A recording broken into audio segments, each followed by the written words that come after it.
Is a civil engineering major or civil engineering degree worth it? That's what we're going to be talking about today, and let's jump right into it. First off, what exactly is civil engineering? With civil engineering, you're going to focus on planning, building, and implementing large infrastructure projects. Besides engineering, a lot of the skills you're going to run into are going to be computer science, surveying, project management, and analytical problem solving. Now, there's around 13,000 people that graduate with this degree every year at a bachelor's level. Now, there's 4 important components we're going to go over, but first thing we're going to talk about is going to be salary. So with this degree, you would expect to make around $61,000 a year starting out and $103,000 in mid-career pay. If you became a civil engineer, you would make around $87,000 a year, which is around $41 per hour. Another career path you might go down is becoming a surveyor, and they make around $63,000 a year and $30 an hour. And there's a bunch of other related careers. I'm going to go ahead and leave a list of them up on the screen, and you can check them out if this is a degree you're interested in. And you'll see that most of them are relatively well paying, and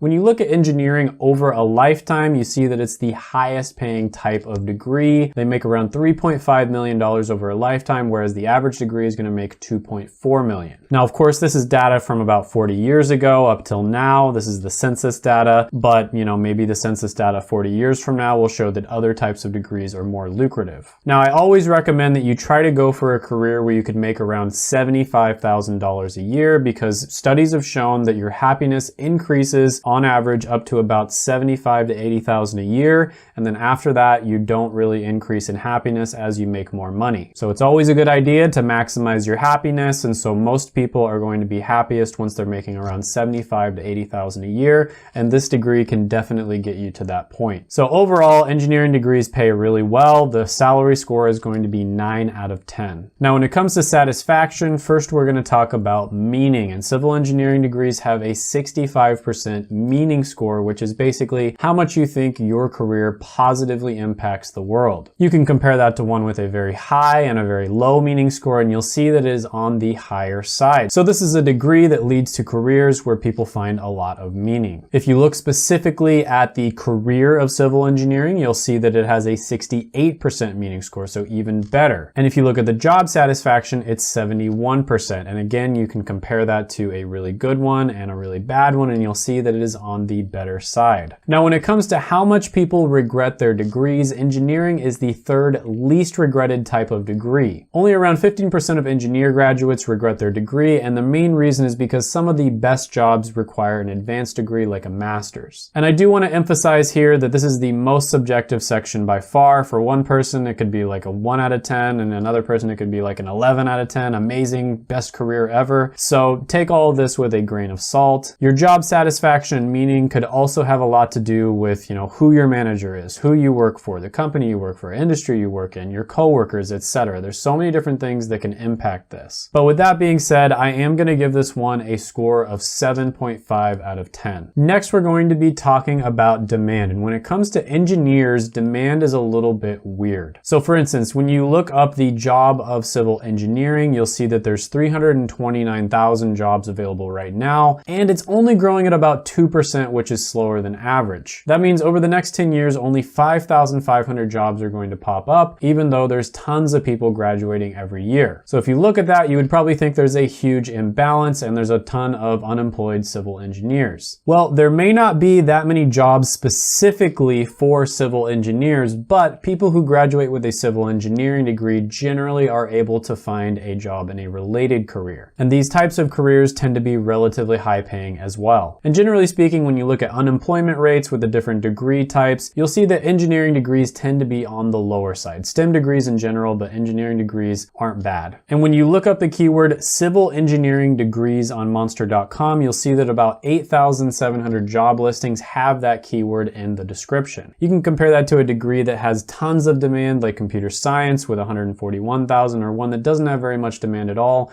and I anthropology at under 1,000, and you'll see that it's pretty decent. I know that might not seem very good, but 8,700 is definitely on the higher side. Computer science is kind of like a freak outlier. And one thing you'll notice here is even if businesses aren't actively looking for people who have civil engineering degrees, a lot of the time if you apply to just a random job that's like, pretty well paying, like a business job for instance, and you have a civil engineering degree, you're more likely to get hired than if you had a degree that might not be as well respected. A lot of companies have the philosophy that they're going to hire engineers and they're just basically going to hire the smartest and hardest working people they can, and then they can teach them how to do the specific skills required for the job later on. So with that being said, the score here is going to be 8.5 out of 10. Next, we're going to be talking about X factors, and that is anything that we didn't go over before, but I still think is important. And the first thing we're going to go over is, I mentioned before that engineering degrees in general over a lifetime are going to make around 3.5 million. Not only that though, engineering degrees that go into completely unrelated careers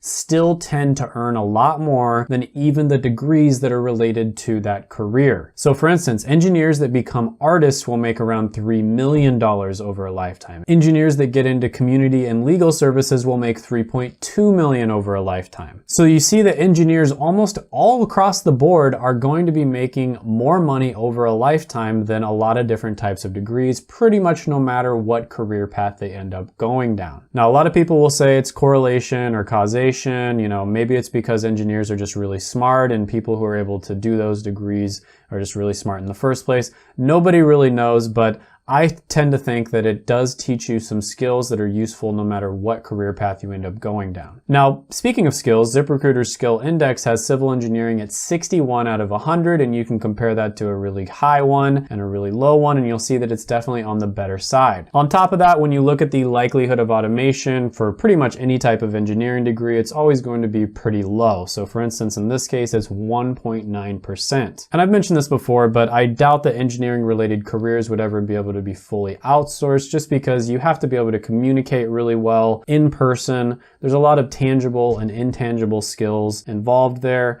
A lot of creativity involved. A lot of the time you're going to have to actually be on site so that you can touch things and, fix issues. So I highly doubt that an engineering related career would ever be able to be fully outsourced. Another thing is that engineering degrees tend to create a ton of millionaires. And in my opinion, the reason why is because so many people end up starting their own businesses when they get an engineering degree. A lot of the time engineers are kind of on the cutting edge of technology. And so it's very easy for them to see problems that can be solved. And that's basically what entrepreneurship is. It's practical problem solving. So if you're somebody who might want to start a business in the future, this might be something for you to look into. I always like to mention that engineering related degrees are very difficult. So you've got to know what you're getting yourself into. Very tough. If you want to go to college and just party all the time, engineering is going to be tough for you to accomplish that unless you're a genius. But overall, I'm going to give this one an X Factor score of 9 out of 10. So when you add all those up and you divide it by 4, you're going to get an overall score of 8.5 out of 10. This is a great degree for the right person. As always, make sure you do your due diligence, research it,